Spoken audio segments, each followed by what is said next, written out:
We all know that feeling right before something big. The sweaty palms, the racing heartbeat, that knot in your stomach, just as you step outside your comfort zone. It sounds familiar, right? But what if I told you that there's a way to train your brain to turn those nerves into pure excitement? At the start of October, I put this idea to the test. 4 weeks, 4 uncomfortable moments, and 4 opportunities for growth. Each week, I pushed myself into something new and uncomfortable. I define uncomfortable as a novel and unfamiliar situation.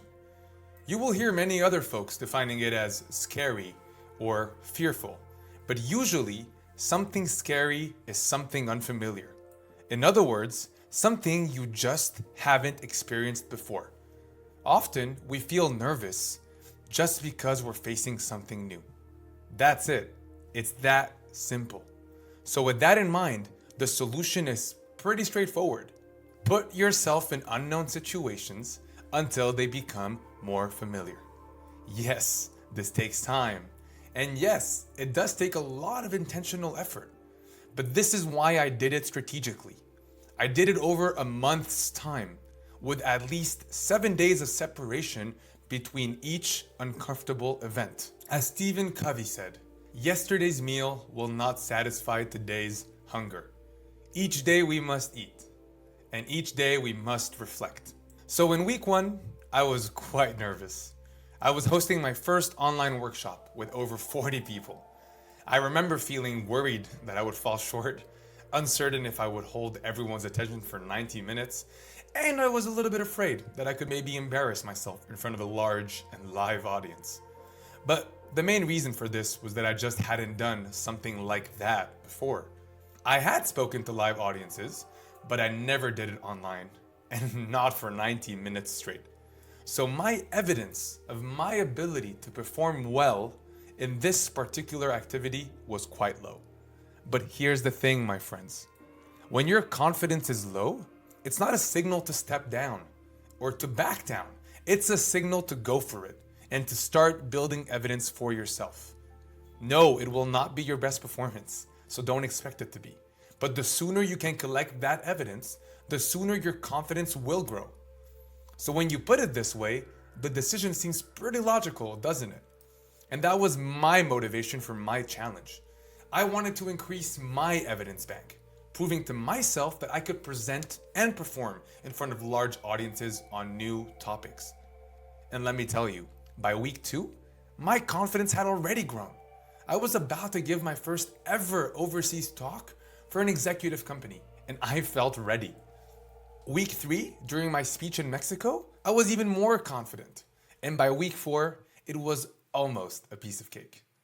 I say almost because I would be lying if I told you that I had no butterflies at all. And this is where I would like to introduce you to a technique that's changed the way I approach every opportunity and every challenge, big or small.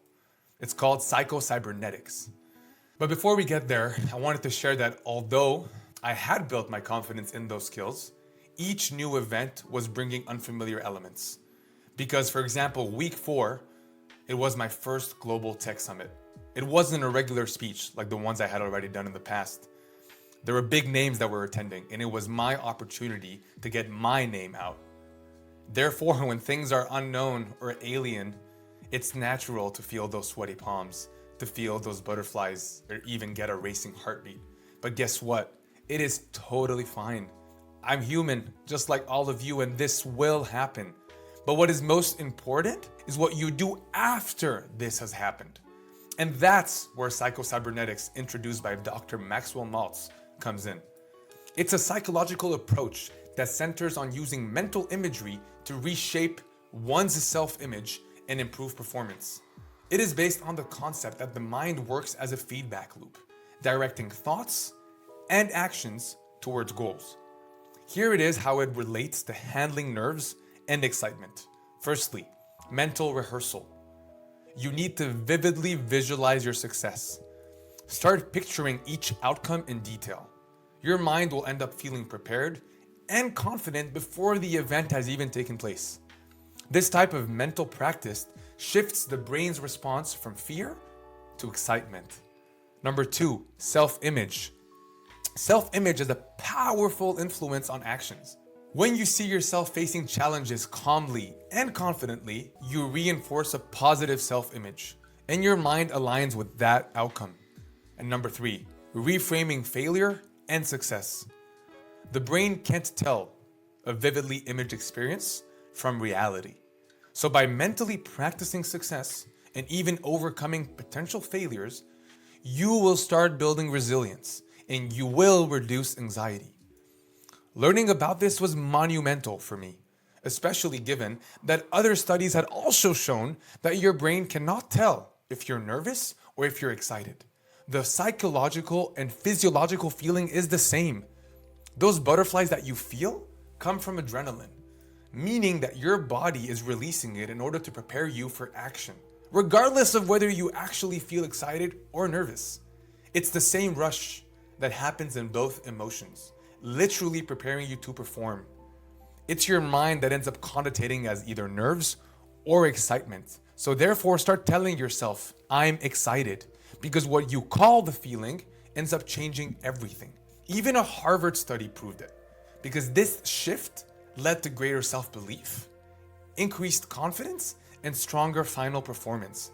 So simply by reframing anxiety or nerves as excitement, you unlock a pathway to perform better and to even feel more powerful. So please remember, nervousness is a sign of growth. When those butterflies hit, even speak to yourself and tell yourself, this is a good thing. They are proof and evidence that you're doing something meaningful. Growth and discomfort are inseparable. If you're nervous, it means you're challenging yourself. Therefore, my friends, please, next time you feel those butterflies, know that they're on your side, because growth, success, and fulfillment are on the other side of the nerves, but only if you're willing to label them as excitement and if you're willing to step forward with them. I invite you to start seeing every single moment in your life as a glorious opportunity for you to collect evidence and go into it telling yourself that you're excited. The courage to face what scares you is the bridge to everything that you're capable of. Please keep building that bridge, my friends. Thank you.